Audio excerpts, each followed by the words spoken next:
वालेकुम, उम्मीद है आप सब खैरियत से होंगे। I am your instructor Mohammad Farooq और आज हम एक बहुत ही इंटरेस्टिंग टॉपिक पढ़ने वाले हैं जिसका नाम है rule of humans in improving environment.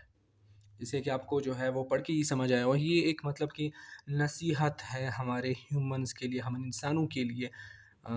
ये टॉपिक जो है आपके चैप्टर में दिया गया है। चैप्टर ये लास्ट टॉपिक है, लास्ट लेक्चर है आपके यूनिट नंबर 1 इकोलॉजी का। तो फिर अगले चैप्टर की तरफ जो है हम जाएँगे। तो इस टॉपिक का मकसद ये है कि हमें उन तमाम बातों के बारे में बताए, उन तमाम चीज़ों का वजूहात के बारे में बताए जिसकी वजह से हमारा एक एनवायरनमेंट है और हमारा जो माहौल इकोसिस्टम है वो बिगड़ता है, ठीक है? उसको कैसे मेंटेन किया जाता है, कैसे मेंटेन किया जा सकता है।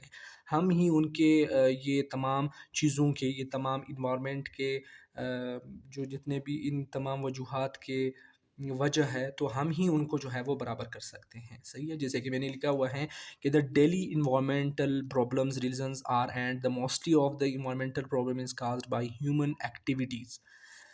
ये तमाम जो जितने भी डेली इन्वायरमेंटल जितने भी इश्यूज़ होते हैं और इन्वायरमेंट के अंदर जितने भी बीमा बीमारियाँ और वजूहात और जितने भी काज़ेज़ होते हैं, वो सारे के सारे वो हमारी जो है वो सरगर्मियों की वजह से होती हैं, ह्यूमन एक्टिविटीज़ की वजह से होती हैं। सो इसकी सॉल्यूशन के लिए हम जो है वो क्या करते हैं, उसके सॉल्यूशन के लिए कुछ सॉल्यूशन यहाँ पर हमें बताए गए हैं जो कि हमें याद करने हैं ताकि हम अपनी एक इकोसिस्टम को मेंटेन कर सकें, उनके जो बैलेंस हो उसको मेंटेन कर सकें और अच्छी तरह से ज़िंदगी गुजार सकें, ठीक है। प्रॉब्लम्स की बात करें तो प्रॉब्लम्स हमारे पास जो फेस करते हैं हम, वो कौन कौन से हैं हमने डिस्कस किया था इससे पहले, लेकिन यहाँ पर हम उसके हल के सोल्यूशन के बारे में भी बात करेंगे। जैसे कि हमारे पास है डिफॉरेस्टेशन। डिफॉरेस्टेशन हमने पढ़ा था। व्हाट इज़ द डिफॉरेस्टेशन कि जब हम क्या करते हैं हमारे यूजेज के लिए क्या करते हैं, हमारे यूज़ के लिए जब हम प्लांट्स वगैरह को जो है वो उनको कट करते हैं अपने डेली यूज़ के लिए, तो उसको डिफॉरेस्टेशन कहा जाता है। ठीक है, तो उसका जो हल है हमने जो निकाला हुआ है हमारे पास, उसको हम क्या कहते हैं, उसको रीप्लांटेशन कहते हैं। रीप्लांटेशन का मतलब ये होता है कि आपको एक ज़्यादा से ज़्यादा जितना आप कर सकते हो दरख्त लगाने चाहिए, ठीक है? ये हम आगे जो है वो पढ़ेंगे कि मतलब किस तरह जो है वो करने चाहिए और उसके जो है वो जितने भी बेनिफिट है वो हम करेंगे। लेकिन आपको यहाँ पर ये याद रखना है कि हमारे पास जो डिफॉरेस्टेशन है, डिफॉरेस्टेशन का जो हल होता है वो आपका होता है रीप्लांटेशन। मतलब आप दरख्त कट कर रहे थे, उसको काट रहे थे अपने इस्तेमाल के लिए, तो जिसकी वजह से आपके क्या हुआ, इकोसिस्टम में जो है वो प्रॉब्लम आ गई, जिसकी वजह से इन्वायरमेंट चेंज हो रहे थे, आपका जो ऑक्सीजन है, कार्बन साइकिल है, वो डिस्टर्ब हो रहा था। तो उसको बराबर करने के लिए, फिर से बराबर करने के लिए आपको क्या करना पड़ेगा, दरख्त को लगाना पड़ेगा, ठीक है? तो दरख्त को लगाने के जो है अमल को ज़्यादा से ज़्यादा उसको हम क्या कहते हैं, रीप्लांटेशन कहते हैं, ठीक है? That's it. उसके बाद पोल्यूशन। पोल्यूशन की बात करें, पोल्यूशन याद रखना कि हमारे पास किसी हमारे इन्वायरमेंट में अगर कोई भी एक हार्मफुल चेंज, यानी मतलब एक ख़तरनाक चेंज, जब हम ख़तरनाक एक चीज़ जो है वो नहीं बदलते हैं माहौल के अंदर, उसको हम क्या कहते हैं, पोल्यूशन कहते हैं, ठीक है? आलूदगी जिसे कहा जाता है। और ये पोल्यूशन जो है उसकी प्रिवेंशंस क्या होंगी, प्रिवेंशंस हम आगे बढ़ेंगे, उनकी प्रिवेंशन क्या होगी। वो उनकी प्रिवेंशन भी हम एज़ अ रिलेटेड ये है कि हमें कौन-कौन सी चीज़ें करनी चाहिए। हमें ये चीज़ें करनी चाहिए, हमें पब्लिक ट्रांसपोर्ट जो है वो करनी चाहिए, हमें ये फ़ॉसिल फ्यूल्स का जो है वो कम इस्तेमाल करना चाहिए। हमें ये उन चीज़ों को जो है वो जलाना नहीं चाहिए जो कि कार्बन डाइऑक्साइड को कार्बन डाइऑक्साइड को रिलीज़ करते हैं, जो कि बाद में आपके एनवायरनमेंट को चेंज करवाते हैं, ठीक है?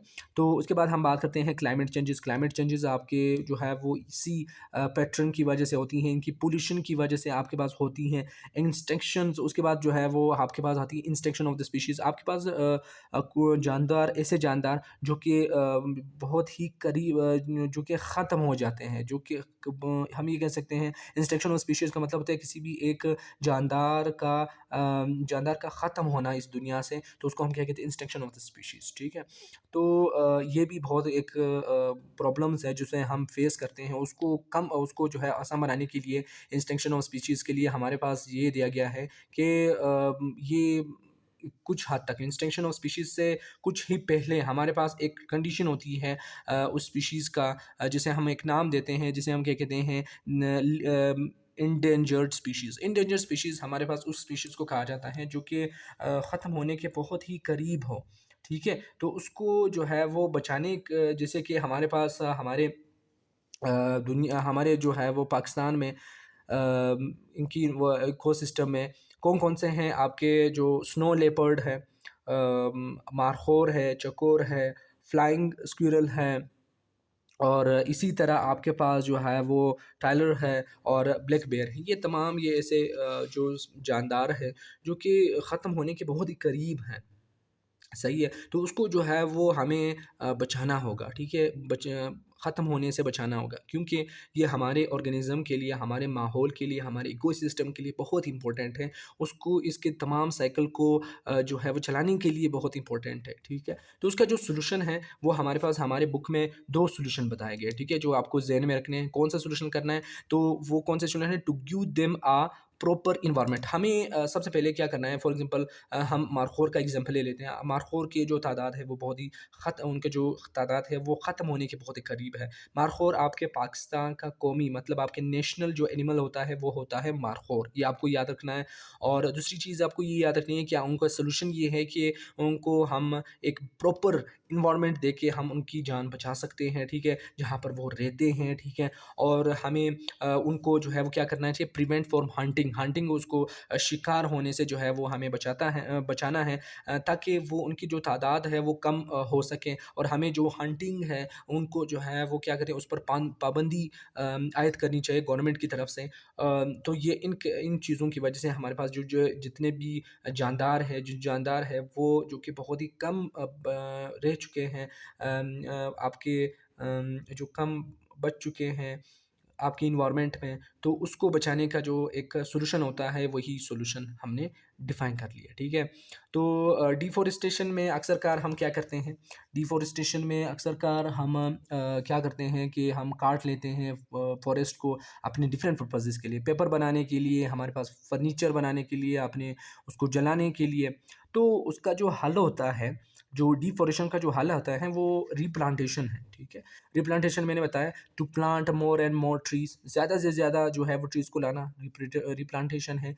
री का मतलब होता है पेड़ से, प्लांट का मतलब होता है plant, and T I own का मतलब होता है करना। तो मतलब ये है कि आपका ज़्यादा से ज़्यादा प्लांट को फिर से लगाना, ठीक है? तो इट गिव्स क्लीन एयर, आपको जो है वो क्लीन एयर का मतलब ये है कि आपका जो ऑक्सीजन एंड कार्बन साइकिल है वो मेंटेन हो जाएगा, ठीक है? जैसे कि हमने साइड में जो पीछे पढ़ा, हमने पढ़ा कि जो कि आपका ट्री है वो क्या कहता है, हमें हमें ऑक्सीजन देता है एज अ बाय प्रोडक्ट, ठीक है? और हम उनको जो है वो क्या देते हैं, कार्बन डाइऑक्साइड, फिर वो यूज़ कर लेता है क्या, किस चीज़ के लिए इस्तेमाल कर लेते हैं उसको, फोटोसिंथेसिस के लिए इस्तेमाल कर लेता है।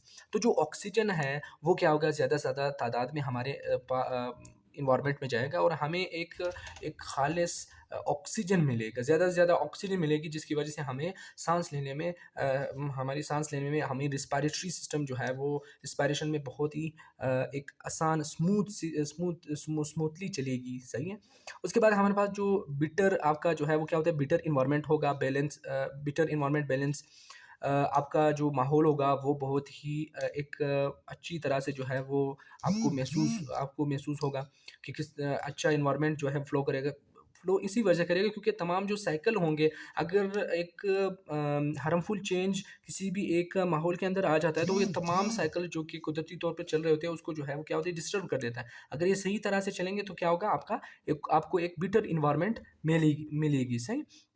इसी तरह हमारे पास और क्या करेगा, बैलेंस इकोसिस्टम होगा, जो कि क्या करेगा, प्रिवेंट करेगा, उससे बचाएगा किस चीज़ से, ग्रीन हाउस इफेक्ट से। आपके ग्रीन हाउस इफेक्ट आपकी ज़मीन आपके जो है वो जो लेयर है का गैसेस का, ग्रीन हाउस गैसेस का लेयर नहीं बनेगी। जब लेयर नहीं बनेगी तो वो जो एयर जो जितने भी हीट होगा जो कि सन से ज़मीन के अंदर आ रही है, और ज़मीन का जो अपना हीट होगा वो जब बाहर जो है वो जा रही होती है, तो वो निकल रही होगी और हमारी वो जो ज़मीन है वो एक अपनी ही टेम्परेचर पे जो जहाँ पर जो है वो कुदरती तौर पर जो है होता है, वहाँ पर कुदरती तौर पर ग्लोबल जो ग्रीन हाउस इफ़ेक्ट होगा ज़्यादा से ज़्यादा नहीं होगा और ग्लोबल वार्मिंग काज़ नहीं करेगा, ठीक है? तो बहुत से फ़ायदे हैं हमारे रिप्लांटेशन में, ठीक है? और रिप्लांटे ये हमें पॉल्यूशन से ही बचाती है, ठीक है?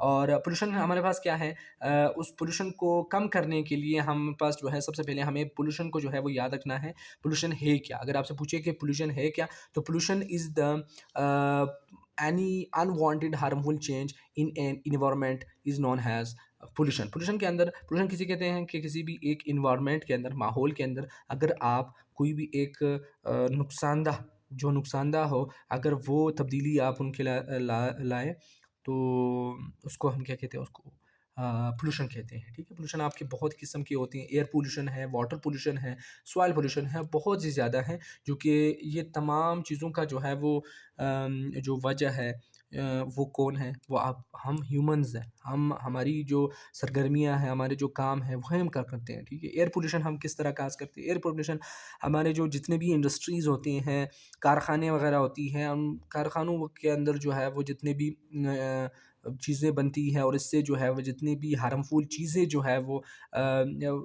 जो गैस बनता है वो बाहर जो है वो आती हैं, ठीक है? और जब ये इनके अंदर आती हैं तो वो क्या करता है, गैसेज़ आपके एटमॉस्फेयर के अंदर चली जाती है और जितने भी वेस्ट मटीरियल्स है वो सारा का सारा जो है वो कहाँ पर आ जाता है, वो आपके समंदर के अंदर जाता है, जिसकी वजह से समंदर का पानी भी ख़राब हो जाएगा, वाटर पॉल्यूशन काज़ करेगा और एयर पॉल्यूशन जो है वो वैसे ही का वैसे ही वो करता है, ठीक है?